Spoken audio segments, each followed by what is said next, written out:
it right. You've got questions. We've got answers as we get up with you on a Football Friday, starting right now from the Seaport. This is Greeny, and by no means alone. Look at the group we have together and ready to go talking football today. RC is here. Ninkovich is here. Bart Scott ready to go. Kimberly Martin's got all the insight. Let's get right to it. 4 fabulous games this weekend, and with apologies to our friend Mr. Van Pelt, how about one big thing from each game? Bart Scott, Rams, Packers. What's one big thing you're looking for? I want to see Ramsey versus Adams, man, and see what's a goal to a goblin. Like I said, the closest thing to a lockdown corner, Revis Island type, is Ramsey. He's the best corner in the game, and he's a total eraser. Let's see if we can erase Adams. That's the matchup that seems to be worth the price of admission. Meanwhile, Ninkovich, you're next. Ravens, Bills, give me one big thing. How can the Buffalo Bills limit Lamar Jackson's ability to take over a game? We saw it last week with Tennessee. One play. It only takes one play for Lamar to get out, score a touchdown, and turn the whole game around. So the Buffalo Bills have to limit Lamar Jackson's ability to change a game and take it over. Keep him from making that one big play. Meanwhile, Kimberly, one big thing on Browns Chiefs. That's your game you're covering. What are you watching for? I'm watching to see if Baker Mayfield has a big day. Last week, the Browns went up 14-0 in less than 5 minutes on Pittsburgh. But what happens if the Browns fall into an early deficit against the Chiefs? They want to stick to who they are, which is running the football. But if they get behind, you can't just turn the clock and run the football. So Baker needs a big day. And then finally, the matchup of the legends is Tampa and New Orleans. RC, give me one big thing. Happy Friday, Greeny. What I'm looking for is, can you block and protect Tom Brady? The 2 games against the New Orleans Saints was the most he was pressured all year. And you know when Tom Brady is under pressure, he goes from the GOAT to Demi Moore doing pottery, and he will see ghosts. If you protect Tom Brady, you give your team a chance to win, Tampa Bay. If you don't, you'll be at home.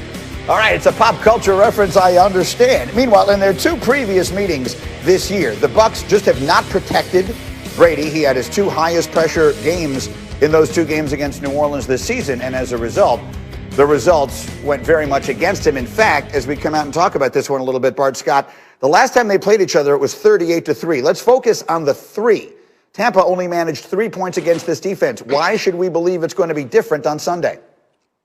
Because I think finally, Greeny, they've settled on what's the best personnel for them. I think it's 2 tight ends, putting Brady and Gronk on the field. Listen, we all know as defenders that whenever a team comes out in their Tiger personnel, it limits your ability to have a trade, blitz personnel. So, it limits your blitz package, and also it makes those edges a lot wider, makes it a lot harder for you to get to Brady, and that allows Brady to step up in the pocket and be able to deliver the ball down the field.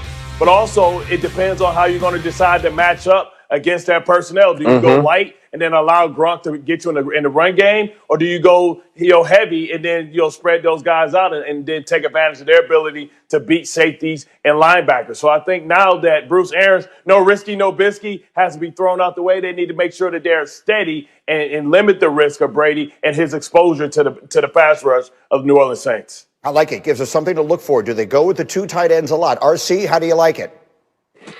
No, I love that. And Bart's exactly right. If you go back to the Washington football team against the Tampa Bay Buccaneers, we were looking for Chase Young, but we weren't focusing on how they got it accomplished. They would bring in the extra linemen. They would also keep the tight ends into block. Listen, when you have a Chris Godwin, a Mike Evans, a Cameron Brate, Rob Gronkowski, and Antonio Brown, you don't need everyone in the pass route at the same time. Also, look to the play action pass. Last game, they ran the ball 30 times. That allowed Tom Brady to get in his wheelhouse with the play action pass, drop back, and make plays. They finally found out that you can get biscuits without risking it. You can go to Whole Foods where they are checking temperatures at the door, and you have to wear masks and leave out there with the right nutrition. And that's what the Tampa Bay Buccaneers are doing now. They understand that protecting Tom Brady is number 1, but they can still create big plays down the field if he has the time.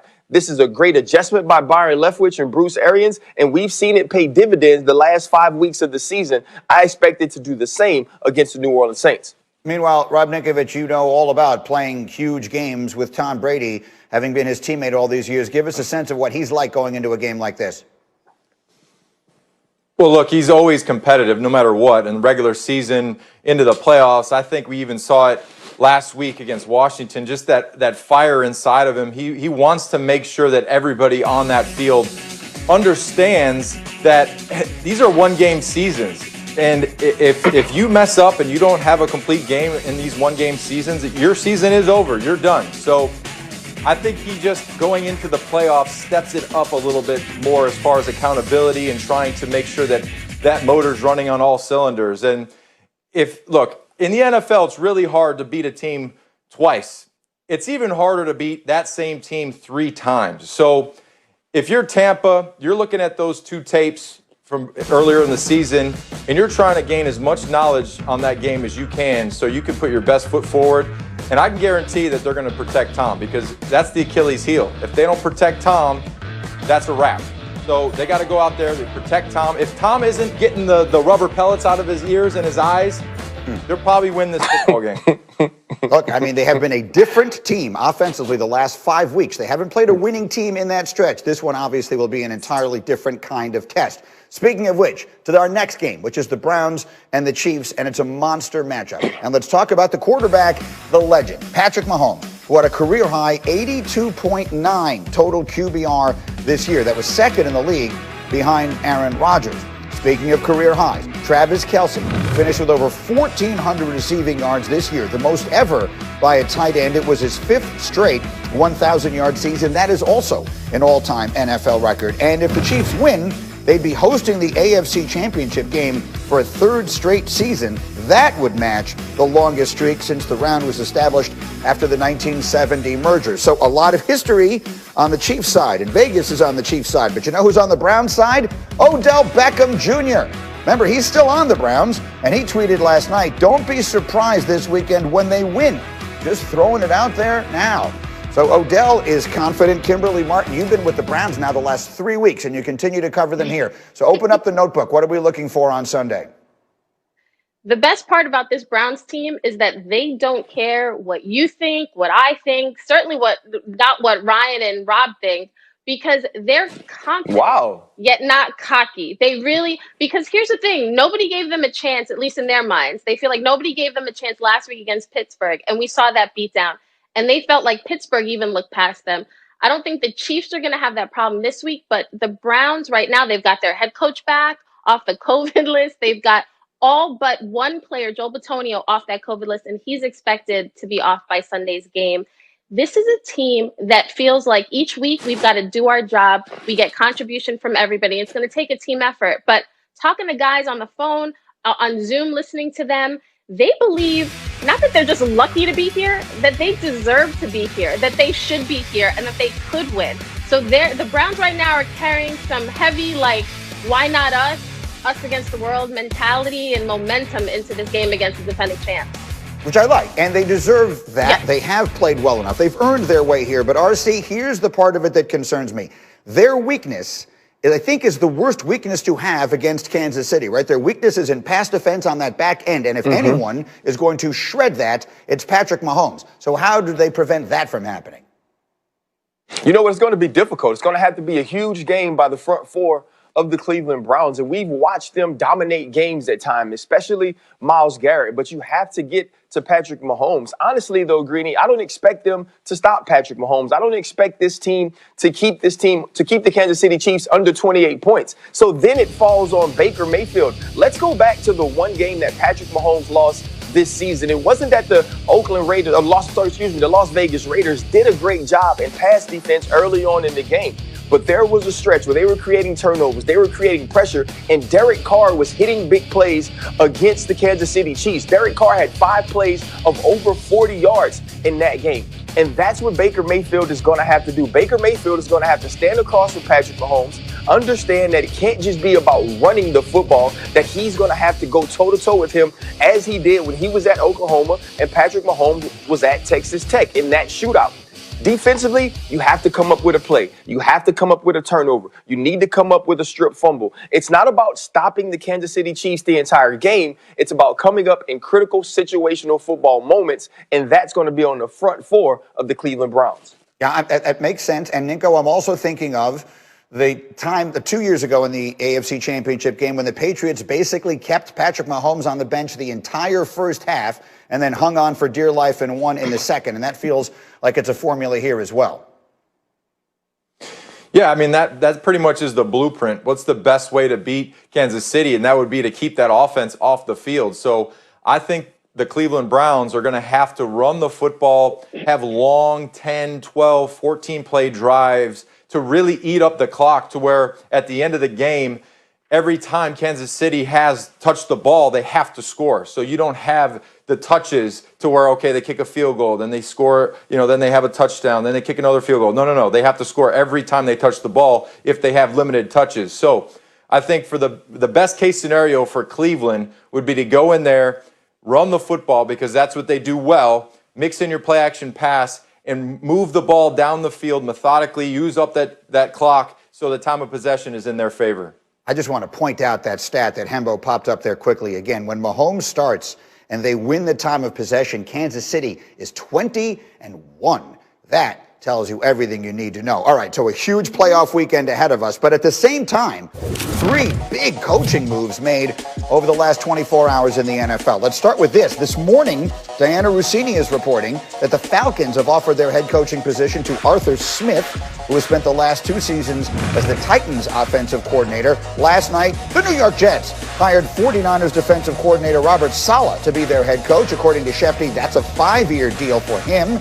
And as we expected, Urban Meyer will be back on the NFL sidelines as coach of the Jaguars. He's one of the most successful college coaches in the history of the sport, taking his talents now, if you will, to the NFL. Here's a statement from Urban that says, quote, "I've analyzed this decision from every angle. The time is right in Jacksonville, and the time is right for me to return to coaching. I'm excited about the future of this organization and our long-term prospect for success." And obviously part of that would be you can draft Trevor Lawrence. They have a ton of draft capital. They have a ton of free agent dollars. Kimberly, what can you tell us about the hiring of Urban Meyer in Jacksonville?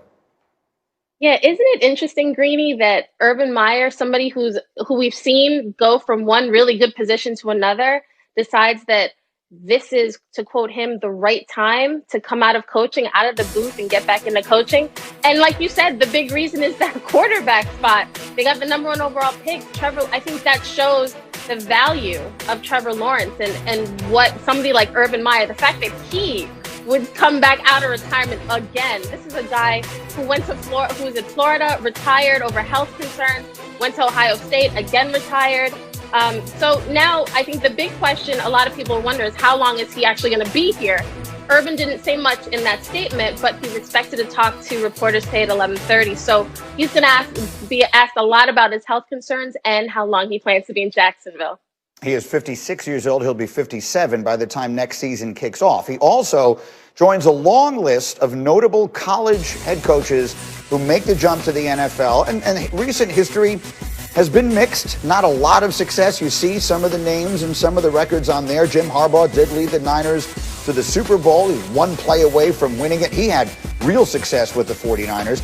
But you see other names, legends like Nick Saban and Steve Spurrier, and particularly Bobby Petrino did not find that kind of success. So, RC, let me come to you on this one if I can here. How quickly do you think, they were 1-15, how quickly can he have Jacksonville in the playoffs?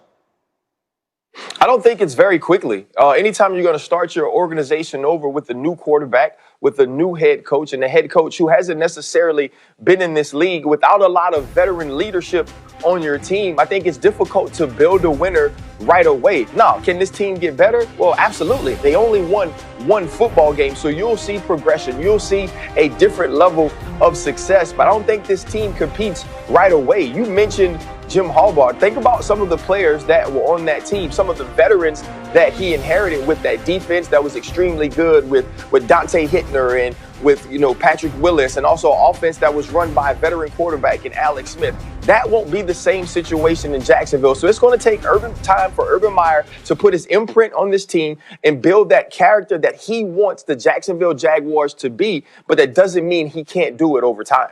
Well, you brought up something, Bart, in our meeting this morning that really fascinated me, something that if you were in Jacksonville right now, you would strongly consider. Tell everybody what that is. Well, absolutely. I would strongly consider trading that pick and trying to get Deshaun Watson Now, I know it's within the division, but I would try and move and get a veteran, at that position because it's going to be hard. They're going to get a division that has two teams within their winning window right now in Indianapolis and Tennessee.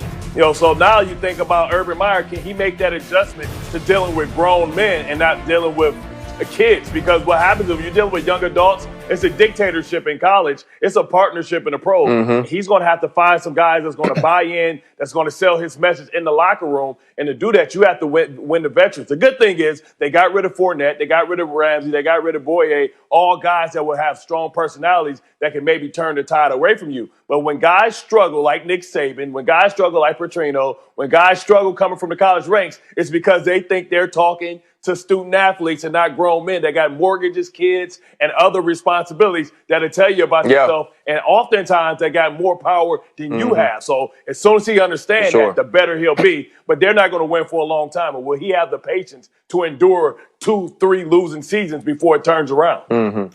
Yeah, they're going to have the opportunity to put together kind of whatever team he wants. Again, they have a ton of draft picks. They have a bunch of free agent money. They haven't won a game since week 1 of last season, and most likely they will have Trevor Lawrence as their quarterback. So it should be a fascinating scenario. Let's watch and see what they do. Meanwhile, the other decision that was made last night, as mentioned, the New York Jets have hired the man they're now calling Mr. Green, 49ers defensive coordinator Robert Saleh as their new head coach. That's the cover of today's New York Post. Let me come back to Kimberly Martin here. Kimberly, you've covered that team. You know them well. What are you hearing about why the Jets chose Robert Saleh? Greeny, it's a good day to be a Jets fan, right? What really impressed the Jets front office was that Saleh came in. He's got a presence when he walks in the room, number one. But they love his leadership ability. We saw what he did in San Francisco, taking that defense, being a player's coach. Those guys love him over there. Richard Sherman's tweeting about it. But the Jets also love the fact that there was a good rapport between him and Joe Douglas and team president Jaime Elhai.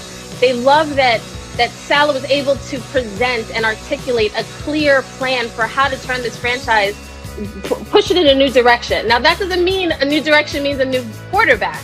Time will tell, but they love what they've seen.